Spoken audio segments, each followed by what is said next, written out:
আল্লাহর পয়গম্বর আলাইহিস সালাম ইরশাদ করেন, মানুষের যখন মৃত্যু হয়ে যায় সমস্ত আমল বন্ধ হয়ে যায়, আর কোনো আমল তার কাজে আসে না, একমাত্র সদকায়ে জারিয়া, অর্থাৎ সে যে নেক আমল দুনিয়াতে করে আসছে সদকায়ে জারিয়া হিসাবে, মসজিদ করে আসছে, মাদ্রাসা করে আসছে, আর হলো এমন এলেম যে শিখায় আসছে যে এলেমের দ্বারা মানুষ উপকৃত হয়। তৃতীয় নাম্বার হলো এমন নেক সন্তান সে দুনিয়ার হায়াতে রেখে আসছে, যে নেক সন্তান তার মৃত্যুর পরে তার জন্য দোয়া করে। আমরা সারা রাত আলোচনা শুনলাম, কিন্তু হেদায়াত হইল না, লাভ নাই। এজন্য যিনি বলে দিছেন হযরত মাওলানা কারি ইব্রাহিম সাহেব, তিনি বলছেন হেদায়েতের নূর আল্লাহ দান করেন। তো হেদায়েতের নূর কি? যে আমাদের দিল পরিচ্ছন্ন হইতে হবে। কথা বলেন ঠিক কিনা? যে আয়াতে কারিমা তেলাওয়াত করেছি, আল্লাহ তাআলা বলেন, হে রাসূল আপনি বলে দেন, যেই মউত, নিশ্চয়ই যেই মউত থেকে তোমরা পলায়ন করো, মৃত্যু থেকে, সেই মৃত্যু তোমাদের অবশ্যই সাক্ষাৎ করবে। মৃত্যু তোমাদের সাক্ষাৎ করবে। মৃত্যু থেকে কেউ বাঁচতে পারবে বলেন? কেউ না। মৃত্যু এমন এক জিনিস যেটার থেকে বাঁচবে না পৃথিবীর কেউ, অতীতেও কেউ বাঁচতে পারেনি। এটা সুনিশ্চিত একটা বিষয়ের না আমার ভাইয়েরা। এই জন্য আমরা একটু চক্ষুটা বন্ধ করে মুরাকাবা করি, এবং প্রতিদিন আমাদের গুনাহ থেকে বাঁচার জন্য মুরাকাবাটা জরুরি। প্রতিদিন একবেলা করে অন্তত চক্ষুটা বন্ধ করে আমরা এটা ভাববো, আজকে যদি আমার মৃত্যু হয়ে যায়, আজকে যদি আমার মরণ হয়ে যায়, তাহলে আমার মৃত্যুর এলান মসজিদে করবে এবং আমাকে খাটিয়ার মধ্যে উঠাবে, গোসল করায়া জানাজা পড়বে মানুষ, তারপরে শেষ বিদায় দেবে, জানাজার নামাজে বিদায় দেবে। আমি সব দেখব, বাড়ির থেকে বের করে দেবে, প্রচণ্ড রৌদ্রের ভিতরে, প্রচণ্ড শীতের ভিতরে আমাকে কবরস্থ করবে, এবং সেখান থেকে বাঁচার কারো উপায় নেই। পৃথিবীতে মানুষ আল্লাহকে অস্বীকার করছে, নবী রাসূলকে অস্বীকার করেছে, মৃত্যুকে অস্বীকার করেছে। এমন কেউ আছে বলেন? এমন কেউ আছে যে মৃত্যুকে অস্বীকার করেছে? কেউ নাই। তাহলে আমাদের যেহেতু মৃত্যুবরণ করতে হবে, মৃত্যুর সময় আমাদের কি কাজে আসবে, মৃত্যুর পরে কি কাজে আসবে, সেটা আমাদের দেখতে হবে। আসল বিষয় সেটা হলো আমল, নেক আমল।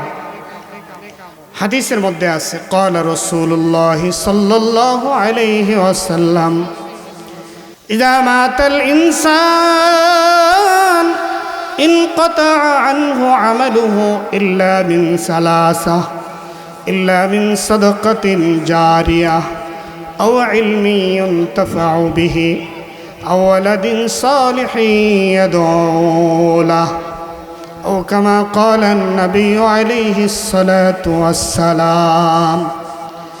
আল্লাহর পয়গম্বর আলাইহিস সালাম ইরশাদ করেন, মানুষের যখন মৃত্যু হয়ে যায় সমস্ত আমল বন্ধ হয়ে যায়, আর কোনো আমল তার কাজে আসে না, একমাত্র সদকায়ে জারিয়া, অর্থাৎ সে যে নেক আমল দুনিয়াতে করে আসছে সদকায়ে জারিয়া হিসাবে, মসজিদ করে আসছে, মাদ্রাসা করে আসছে, আর হলো এমন এলেম যে শিখায় আসছে যে এলেমের দ্বারা মানুষ উপকৃত হয়। তৃতীয় নাম্বার হলো এমন নেক সন্তান সে দুনিয়ার হায়াতে রেখে আসছে, যে নেক সন্তান তার মৃত্যুর পরে তার জন্য দোয়া করে। মৃত্যুর পরে যে সন্তান দোয়া করে, এই নেক সন্তান, এটাও মৃত্যুর পরে কাজে আসবে। সুবহানাল্লাহ বলেন, আরো জোরে বলেন সুবহানাল্লাহ। সুবহানাল্লাহর দামও আছে। এখানে বসছেন, একটু সুবহানাল্লাহ বলছেন, লস হয়েছে আপনাদের? হাদিসের মধ্যে আছে, তাসবিহাতুন ওয়াহিদাতুন খায়রুম মিনাদ দুনিয়া ওয়া মা ফিহা। একবার সুবহানাল্লাহ বলা দুনিয়ার মধ্যে যা আছে তার চেয়ে উত্তম। সুবহানাল্লাহ। হযরত সুলাইমান আলাইহিস সালামের জামানায় তখতে সুলাইমানি নিয়ে সুলাইমান আলাইহিস সালাম কোথাও যাচ্ছেন, যাওয়ার পথে হঠাৎ করে দেখলেন নিচ থেকে এক আওয়াজের কারণে পুরা তখতে সুলাইমানি কাঁপাকাঁপি শুরু হয়ে গেছে। আল্লাহু আকবার বলেন। সুলাইমান আলাইহিস সালাম বললেন, এই যেই রাখালের আওয়াজের কারণে এই পুরা আমার তখতে এই সিংহাসন নড়তেছে, তাকে ডাক দাও, তার কাছে নিয়ে যাও, সে কি শব্দ বলেছে জিজ্ঞাসা করো। জিজ্ঞাসা করে দেখে সে সুবহানাল্লাহ বলেছে। সুলাইমান আলাইহিস সালাম বললেন, আমার এই পুরা সিংহাসনের চেয়েও, তখতে সুলাইমানের চেয়েও তোমার সুবহানাল্লাহর দাম আল্লাহর কাছে বেশি। আরো জোরে বলেন। আজকে যে কোরআন হাদিসের আলোচনা হবে, এই আলোচনার দাম আল্লাহর কাছে বেশি কিনা বলেন, এবং এটা আখিরাতের পুঁজি কিনা, যদি নিয়ত সহি থাকে। আমার বলার নিয়ত সহি থাকতে হবে, আপনাদের শোনার নিয়ত সহি থাকতে হবে। আমরা চক্ষুটা বন্ধ করলে বাস্তবে এই মুহূর্তে আমরা যদি চিন্তা করি, অনেক বক্তা ওয়াজের মাহফিল থেকেই শেষ। প্রতি বছরই আমরা শুনতেছি ওয়াজ করা শেষ, বক্তা স্টক করছে। ওয়াজের মাঝখানে বক্তা মারা যায় না? ওয়াজ করতে করতে বক্তা দুনিয়ার থেকে বিদায় হয়ে যায়। ওয়াজ করতে করতে 1 সেকেন্ডের ভরসা নাই।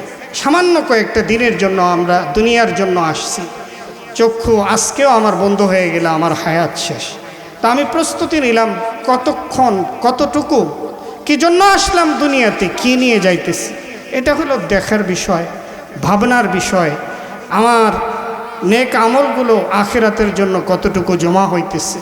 ইমাম আজম আবু হানিফা রহমাতুল্লাহ আলাই, তার ব্যাপারে সুফিয়ান সাউরির দরবারে জিজ্ঞাসা করা হলো যে, হজরত, ইমাম আজম আবু হানিফা কেমন মানুষ? তিনি বললেন, তিনি অত্যন্ত কৃপণ মানুষ। হজরত সুফিয়ান সাউরি বললেন, কৃপণ মানুষ?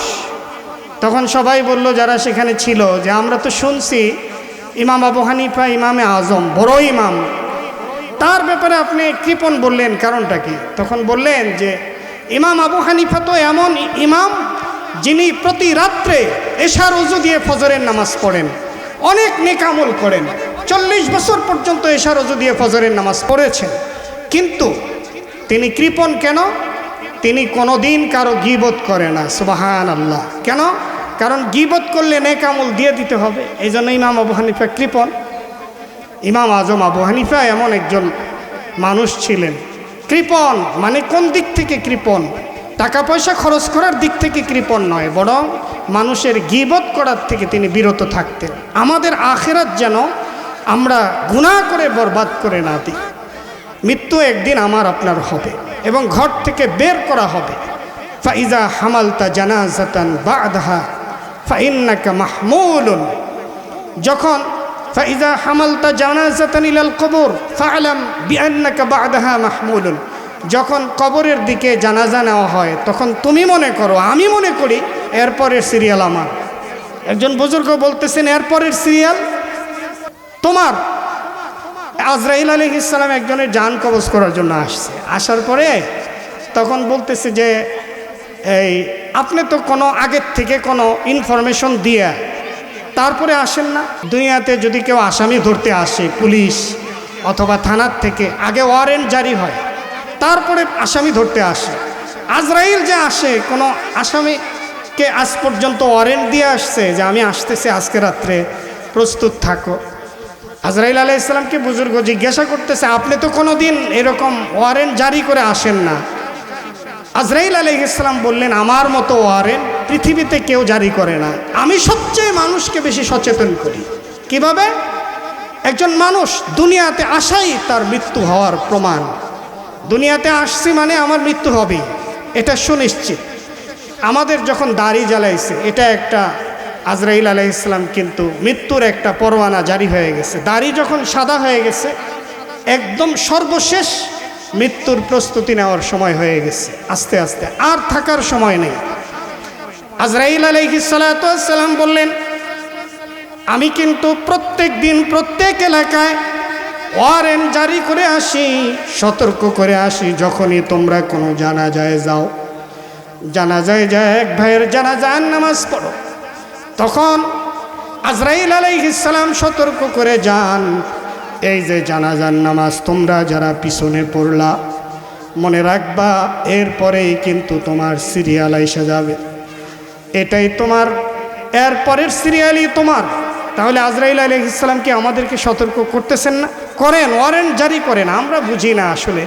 প্রতিদিন মৃত্যুর সংবাদ খবর শুনতে শুনতে এমন হয়ে গেছে, একজন মানুষ মরে গেছে, মারা গেছে, এটা দৈনিক শুনি বিদায়, এটা আমাদের কাছে কিছু মনে হয় না। কিন্তু বাস্তবতা, একটা মানুষ দুনিয়ার থেকে চলে গেল।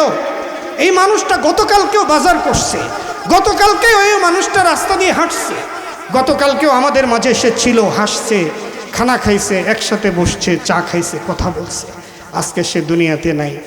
এটা আমরা প্রতিদিন মৃত্যুর খবর শুনতে শুনতে আমাদের কাছে এটা স্বাভাবিক হয়ে গেছে। আসলে কি মৃত্যুটা স্বাভাবিক? আসলেই কি স্বাভাবিক? একটা মানুষ চলে যাওয়া, আর কোনো দিন সে আসবে না, আর কোনো দিন তার নাম মাইকে উচ্চারিত হবে না, আর কোনো দিন সে আমাদের মাঝে থাকবে না, কোনো দিন তার চেহারা দেখব না, আর কোনো দিন সে পরিবারের সাথে থাকবে না। দুনিয়া কত নিষ্ঠুর দেখেন, দুনিয়া কত ধোঁকাবাজ। যেই মানুষগুলোকে খাওয়াইছেন আপনি, যেই মানুষের সাথে সময় দিছেন, মৃত্যুর পরে কিন্তু তারাই কবরে রেখে আসে। কাছের মানুষই জানাজা পড়ে গোসল টোসল দোয়া একটু কান্নাকাটি করে বিদায় করে দেয়। আল্লাহ কিন্তু সতর্ক করে দিছেন, ওমা হাযিহিল হায়াতুদ দুনিয়া ইল্লা মাতাউল গুরুর। দুনিয়ার হায়াত হলো ধোঁকা, ধোঁকা, ধোঁকা। আমার ভাই, কোনো জায়গায় যদি কোনো মাল বিক্রি করে, এক দোকানে বিক্রি করার সময় যদি লেবেল লাগায় দেয়, এই দোকানে 2 নাম্বার 3 নাম্বার জিনিস, বেশি বেশি 2 নাম্বার জিনিস পাওয়া যায়, তাহলে আমরা ওই দোকান থেকে জিনিস নেওয়ার সময় কত সতর্কতার সাথে জিনিসটি নেব। এটা কি 2 নাম্বার কিনা, না 3 নাম্বার, না আসলে অরিজিনাল কিনা। আল্লাহ নিজেই স্পষ্ট বলে দিয়েছেন দুনিয়া ধোঁকা। এই দুনিয়ার মধ্যে আসার পরে আমরা যখন দুনিয়ায় যা কিছু করতেছি সব এটা ধোঁকা। বিল্ডিং করতেছি, বিল্ডিংয়ের ক্ষয় আছে, শেষ আছে। জায়গা জমি করতেছি, শেষ আছে। ক্ষমতা চিরস্থায়ী না ভাই, ক্ষণস্থায়ী। যে পরিবারের জন্য এত কিছু করতেছি, পরিবারও আমাকে ধোঁকা দিয়ে বিদায় করে দিবে। এক রাত আমার সাথে থাকার জন্য পরিবার রাজি হবে না। আজ পর্যন্ত হয়েছে? বলেন আপনি যেদিন দুনিয়ার থেকে বিদায় হয়ে যাবেন, বা অতীতে যারা গেছে তাদের পরিবার বলছে যে না, লোকটা ভালো ছিল, আমার স্বামী অনেক ভালো ছিল, আজকের রাত্রের জন্য বিছানায় রাখি? রাখে না ভাই, রাখে না। দুনিয়া ধোঁকা, আল্লাহর কসম দুনিয়া। আল্লাহ বলছেন কোরআনে, দুনিয়া ধোঁকা, কোনো সন্দেহ নেই, দুনিয়া ধোঁকা। এই ধোঁকা না হইলে দেখেন আল্লাহ মাঝে মাঝে এটা বুঝাইতেছে, দেখো কোনো কিছুই চিরস্থায়ী না। একজন একজনের সাথে কত বন্ধুত্ব সম্পর্ক, কত ভালো সম্পর্ক, হঠাৎ করে তার সাথে আর কোনো সম্পর্ক ভালো নাই, নষ্ট হয়ে গেছে। আল্লাহ কেন বুঝায়, বান্দা দুনিয়ার যার সাথেই সম্পর্ক করো, এটা ক্ষণস্থায়ী। চিরস্থায়ী যদি সম্পর্ক করতে চাও, আমি আল্লাহর সাথে করো। সুবহানাল্লাহ বলেন। সম্পর্ক কার সাথে করতে হবে? আল্লাহর সাথে। এই জন্য হেদায়াতের নূর যে কথাটা বলছেন, হেদায়াতের নূর, আল্লাহই তো হেদায়াত দান করেন। ইন্নাকা লা তাহদি মান আহবাবতা ওয়ালাকিন্নাল্লাহু ইয়াহদি মান ইয়াশা। হেদায়াতের মালিক কে? জোরে বলেন কে? আল্লাহ। এই দুনিয়া একদম ধোঁকা এবং ক্ষণস্থায়ী। কয়েক দিনের জন্য আমরা আসছি, একদম গণনা করা যাবে কয় দিন, কয়েক সেকেন্ড, কয়েক মিনিটের হায়াত নিয়ে আসছি।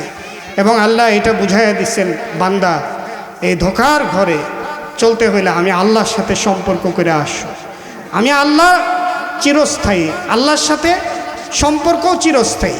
আপনি মনে করেন এই দুনিয়ার মানুষের সাথে সম্পর্ক করবেন, মৃত্যু এক মরার সাথে সম্পর্ক। আপনারা হিসাব মিলান, একজন মৃত্যুবরণকারী, আমিও যার সাথে বন্ধুত্ব করছি সেও তো মারা যাবে।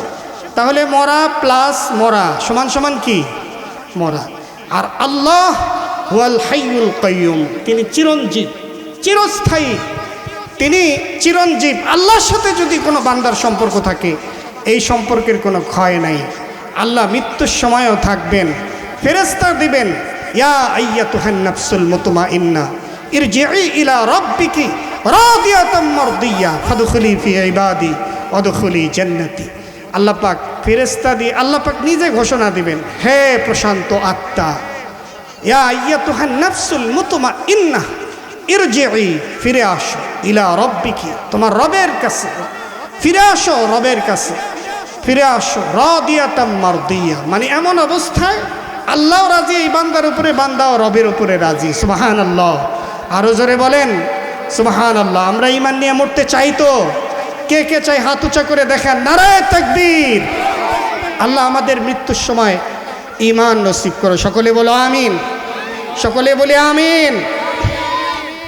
ঈমান যদি নসিব না হয় এর চেয়ে কপাল পড়া আর কিছু নাই। বুখারী শরীফের হাদিস আছে, উলামায়ে কেরাম আছেন জানেন, কোনো মানুষ যদি জাহান্নামী হয়, তকদিরে যদি তার জাহান্নাম লেখা থাকে, সারা জীবন নেক আমল করছে, কিন্তু মৃত্যুর এক হাত আগে, কিছু সময় আগে এমন একটা গুনার কাজ করবে যার কারণে সে জাহান্নামী, নাউযুবিল্লাহি মিন যালিক।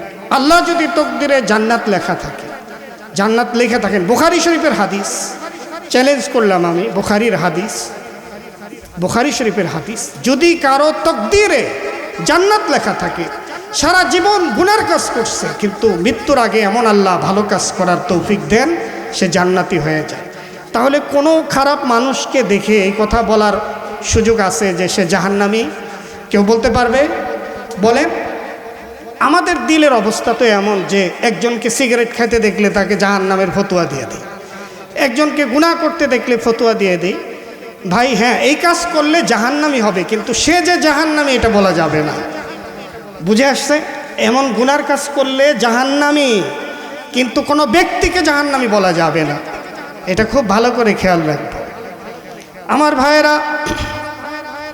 কোরআনুল কারীমে আল্লাহ তাআলা জায়গায় জায়গায় সতর্ক করছেন, দুনিয়ার হায়াত হলো ধোঁকার হায়াত, দুনিয়ার হায়াতের সব কিছু ধোঁকা। এই দেখেন যৌবনকালে কত শক্তি, কত শক্তি আস্তে আস্তে বৃদ্ধ হওয়ার সঙ্গে সঙ্গে মানুষের শক্তি শেষ হয়ে যায়, এক সময় এতটা দুর্বল হয়ে যায়, কমর ঝুঁককে মিসলে কামানি হই, কই না না হুয়া কই নানি হই।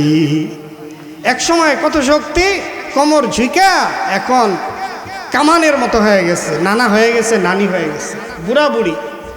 এমন সময় সবার আসে, যদি সে বেঁচে থাকে আর কি, তার যদি হায়াত থাকে, তাহলে এক সময় সে বৃদ্ধ হয়ে যায়, বৃদ্ধা হয়ে যায়। মানুষের এই সংক্ষিপ্ত হায়াত এক সময় শেষ হয়ে যাবে। দুনিয়া ধোঁকা, আমাকে সব ধোঁকা দিতেছে, আমি কি আল্লাহর সাথে সম্পর্ক করতে পারতেছি কিনা এটা হলো দেখার বিষয়। আল্লাহর সাথে আমার কতটুকু সম্পর্ক হইল, আল্লাহ ওয়ালাদের সাথে এই জন্য উঠা বসা করা চাই।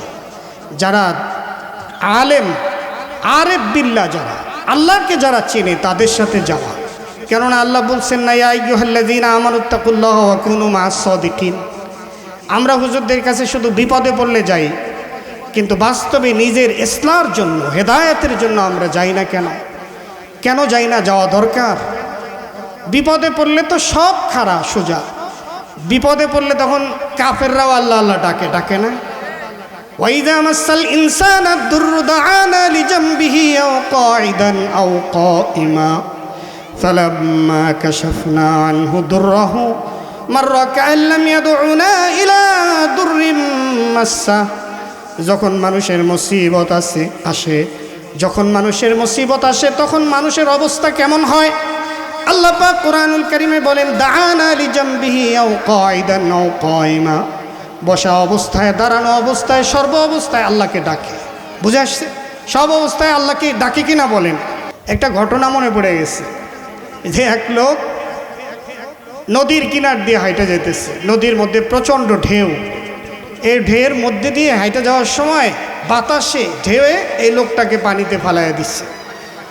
পানিতে ফালাইয়া দেওয়ার পরে বাতাসে যখন জোরে পানিতে ফেলে দিচ্ছে, ঢেউয়ের মধ্যে পড়ে গেছে, লোকটা সাঁতার জানে না, এবার পানিতে ডুবে যাইতেছে। এমন অবস্থায় আল্লাহকে ডাক দিছে, আল্লাহ তুমি আমাকে এই মুসিবত থেকে বাঁচাও, যদি বাঁচাও আমি নিয়ত করলাম 1000 মানুষকে বিরিয়ানি খাওয়াবো। বুঝছেন বিষয়? আল্লাহ তুমি যদি এই ঢেউ থেকে আমাকে বাঁচাও, 1000 মানুষকে বিরিয়ানি খাওয়াবো। আল্লাহ তাআলা কোনোভাবে তাকে বাঁচায় দিছে। এবার নদী দিয়ে হাঁটতেছে, এখন কি আগের অবস্থা আছে? এখন নদীর কিনার দিয়ে হাঁটতেছে, হাঁটে আর কয় কিসের বিরিয়ানি? একটু আগে কইল কি এখন কয়?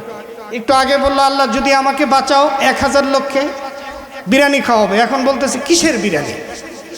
আল্লাহ তো সব ক্ষমতার মালিক, কথা বলেন ঠিক কিনা? এখন এই লোকটাকে বাড়ি দিয়া নদীর মধ্যে ফেলাই দিছে আবার এর চেয়ে আরও গভীর পানিতে পড়ছে। এখন বিপদে পড়ে আবার বলতেছে, আল্লাহ আমি আসলে তোমাকে বলছি কিসের বিরিয়ানি দেব, গরুর বিরিয়ানি নাকি খাসির বিরিয়ানি? তো আল্লাহ কি এগুলো বোঝেন না? মনের নিয়ত, দিলের হালত আল্লাহ বোঝেন না? তুমি যে চালাকি করতেছো আল্লাহর সাথে, কার সাথে এ চালাকি কার সাথে করো? আল্লাহ তো সব বোঝেন। দিলের হালত কে জানেন বলেন? আল্লাহ। আলিমিল গায়বি ওয়াশ শাহাদা ফায়ুনাব্বিউকুম বিমা কুনতুম তা'মালুন। দিলের হালত তো আল্লাহ জানেন।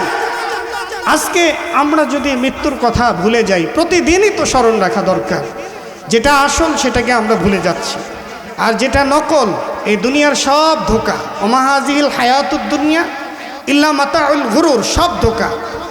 আল্লাহ মাঝে মাঝে দিলের কষ্ট দিয়ে বুঝায়া দেন, বান্দা তোর থেকে সব আস্তে আস্তে এইভাবে বিদায় নেবে, বাকি থাকবো আমি আল্লাহ। দুনিয়াতে আমার সাথে সম্পর্ক করে আসো, তোমার কোনো চিন্তা নেই। ব্যবসা বাণিজ্য সব শেষ হয়ে যাবে, দুনিয়ার থাকতেই সম্পদ শেষ, সন্তান শেষ। যেই মানুষের জন্য এত কিছু করলেন সেই মানুষই একসময় মনে কষ্ট দেয়, আঘাত দেয়। এটা কেন? আল্লাহ বুঝায়, বান্দা এই আঘাতে আমি তোমাকে বুঝাইতে চাই, এই সব চলে যাবে কিন্তু থাকবো আমি আল্লাহ। সুবহানাল্লাহ বলেন। আল্লাহ চিরস্থায়ী, আল্লাহর সাথে সম্পর্ক চিরস্থায়ী।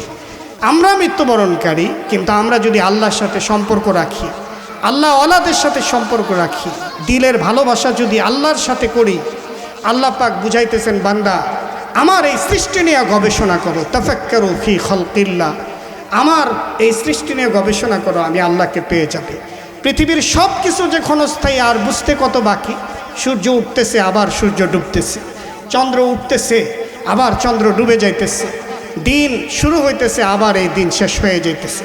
গোলাপ ফুলের বাগান, আমরা কৃষি গবেষণায় হাঁটি যাই, কত সুন্দর বাগান, গাঁদা ফুলের বাগান কত সুন্দর দেখা যায়। কিছুদিন পরে দেখি এই ফুল মরা ধরছে, মানে এই আগের মতো ফুলের সৌন্দর্য নাই।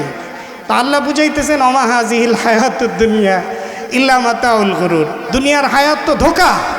এই সুন্দর ফুল তো আর সুন্দর থাকে না, সুন্দর মানুষ তো আর সুন্দর থাকে না। যেই সুন্দর চেহারা ছিল, যার জন্য এত পাগল ছিল মানুষ, সেটা তো থাকে না, সব শেষ হয়ে যায়। আল্লাহ বুঝাইতেছেন, দুনিয়া সব শেষ হয়ে যাবে, বাকি থাকবো আমি আল্লাহ। এমনকি আখিরাতে আল্লাহ নিজে ঘোষণা দিবেন পরকালে, লিমানিল মুলকুল ইয়াউম লিল্লাহিল ওয়াহিদিল কাহার। আজ রাজত্ব কার? আজ রাজত্ব আমি আল্লাহর, মহাপরাক্রমশালী আল্লাহ। আমি আল্লাহর রাজত্ব, লিল্লাহিল ওয়াহিদিল কাহার, মহাপরাক্রমশালী একক আল্লাহর রাজত্ব। সেদিন আর এই রাজা বাদশা থাকবে না। উদাহরণ হিসাবে বলি যে আমরা যারা দুনিয়ার জন্য কাজ করতেছি, এটা ক্ষণস্থায়ী, কতটা ধোঁকা সেটা আমরা যদি একটু চিন্তা করি বুঝতে পারবো। উদাহরণ হিসাবে কোনো এক বুজুর্গ উদাহরণ দিচ্ছেন যে এক এলাকার রাজা ছিল, বাদশাহ, পুরা এলাকার রাজত্ব করত। কিন্তু সেই রাজত্বের নিয়ম ছিল যে যতদিন সে ক্ষমতায় থাকবে, ক্ষমতা শেষ হবে সাথে সাথে তাকে একদম দ্বীপে পাঠিয়ে দেওয়া হবে, এমন জায়গায় পাঠিয়ে দেওয়া হবে যেখানে কোনো আত্মীয় স্বজন কারোর সাথে সাক্ষাৎ করতে পারবে না, এখানে আর আসতে পারবে না। অর্থাৎ যেই রাজত্ব আগে ছিল এটা আর থাকবে না। এইভাবে একের পর এক রাজা আসে, তার রাজত্ব শেষ হয়। একটা সময় একজনের রাজত্ব আসলো, সে রাজা হইল। সে চিন্তা করলো যে আমার আগের রাজাগুলো কি করছে, আমার আগের রাজাগুলো ওই দ্বীপে পাঠিয়ে দিছে, তাহলে আমাকেও তো দ্বীপে পাঠিয়ে দিবে। সে ক্ষমতায় থাকাকালীনই কি করছে দেখেন, আশ্চর্য এক কাজ করছে। সে ক্ষমতায় থাকাকালীন এখান থেকে আস্তে আস্তে সে রাজত্ব থাকাকালীন সেই সময় সে দ্বীপের মধ্যে এমন সুন্দর করে বাসা বাড়ি বানাইছে, রাজ দরবার বানাইছে, সেখানে লাইটিংয়ের ব্যবস্থা করছে, কারেন্ট গেলে জেনারেটরের ব্যবস্থা, সব ব্যবস্থা করছে। এখন সে ক্ষমতা শেষ হওয়ার আগেই যাওয়ার জন্য চাইতেছে যে কখন আমি সেখানে যাব। এই ঘটনাটা ঢাকার আব্দুল মজিদ ঢাকবি হুজুর, তিনি সবসময় এই ঘটনা বয়ান করতেন, তো প্রায় এই ঘটনা বলতেন। তো ওই দ্বীপের মধ্যে এমন সুন্দর করে লাইটিং করছে, জেনারেটর লাগাইছে, এখন সে যাওয়ার জন্য পাগল হয়ে গেছে, আমার ক্ষমতা কবে শেষ হবে, কখন সেখানে যাব। তখন তিনি এই উদাহরণ দিয়ে বললেন, সেই দ্বীপটা যদি হয় আখিরাতের হায়াত, আর সেই ক্ষমতাটা যদি হয় দুনিয়ার হায়াত, তাহলে কি হবে? দুনিয়ার হায়াত সে ক্ষমতা, দুনিয়ার হায়াত সেই ক্ষমতা। দুনিয়ায় আমরা যারা এখন আছি, আমরা যারা ক্ষমতায় আছি, আমরা যারা রাষ্ট্র চালাইতেছি, আমরা যারা এখানে আসি বসা, আমাদের ইতিপূর্বে পূর্বপুরুষ তারা এমন একটা দ্বীপে চলে গেছে যেখানে লাইটিং নেই, যেখানে জেনারেটর নেই, এমন এক গভীর জঙ্গলে তাকে দাফন করে রাখা হয়েছে। তো সুতরাং আমরা যখন সেখানে চলে যাব, সেখানে তো কিছুই নেই। দুনিয়ার হায়াত থাকতে যদি আমরা সেই আখিরাতের জন্য লাইটিং, জেনারেটর, সব কিছু কারেন্টের বন্দোবস্ত করে যাই, আর যেই মাওলা আমাদেরকে সৃষ্টি করেছেন তার সাথে সম্পর্ক থাকি, এই বান্দা যদি কারো এরকম আল্লাহর সাথে সম্পর্ক রাখে, সেও চাইবে দুনিয়ার হায়াত শেষ হয় না কেন, কখন শেষ হবে, আর আমি আমার আল্লাহর সাথে মোলাকাত করব। সুবহানাল্লাহ। এই জন্য এই আব্দুল মজিদ ঢাকবি হুজুর, তার ছেলে এখনও ঢাকায় এক মাদ্রাসার শিক্ষক, তার ছেলে বলেন যে আমার আব্বা প্রায় এই ঘটনা বলতেন কোন দিন আমার দোস্তর লোকে সাক্ষাৎ হবে। ছাত্ররা বলতো দোস্তকে, বলতো আজরাইল। আজরাইলকে আপনি দোস্ত বললেন কেন? কারণ আমার মাহবুব যিনি আল্লাহ, তার সাথে আমি যার মাধ্যমে সাক্ষাৎ করব সেই তো আমার প্রকৃত দোস্ত আজরাইল। এই জন্য ওনার ছেলে বলেন যেদিন তার মৃত্যু হয় সেদিন মৃত্যুর সময় সে বলে উঠছে দোস্ত আসছে, দোস্ত, দোস্ত আসছে, দোস্ত। এরপরে কালেমা পড়ছে, সে দুনিয়ার থেকে বিদায় হয়ে গেছে। আল্লাহ তাআলা আমাদেরকে আখিরাতমুখী হওয়ার তৌফিক দান করেন, প্রত্যেকের দিলকে পরিচ্ছন্ন বানান।